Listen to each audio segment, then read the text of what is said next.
So the idea is really to look at a world that's rapidly changing, and we're saying, we know from all our past research that if people encounter change, whatever type of change it is, positive or negative, that you have to adjust to that. Yeah. And so what I'm interested in is, well, first of all, how does it affect adaptation, well-being, who is adapting well and why? Mm-hmm. But also I'm very interested in, much more political sort of attitudes and how they're affected by this.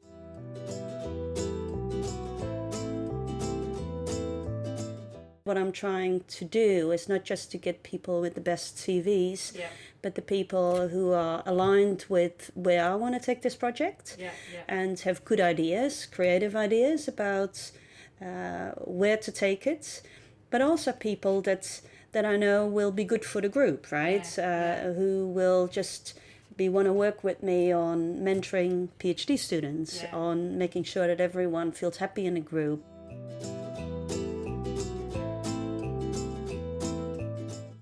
I sometimes find it a little bit odd if we talk about, having children and also being good at what you do.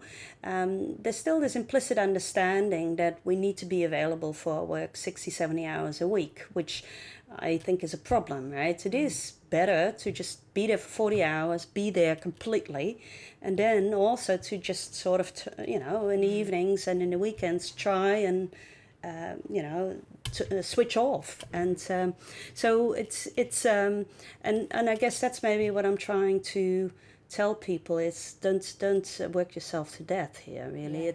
To just have that balance, right? Because I speak to so many people who are very successful and they're close to retirement, and some of them have even said things like, well, I published 300 papers. But, maybe I should have only published 200 and spend a bit more time with my kids.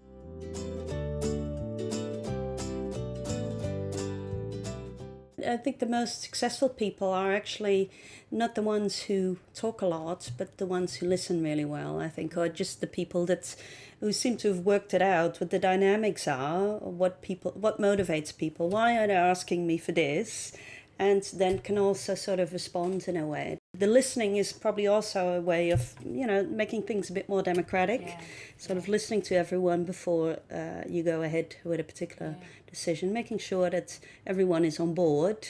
And that means that you have to do your homework, right? You need to go around and you need to understand what everyone wants. So it's that type of, I have a lot of respect for people who are good at that.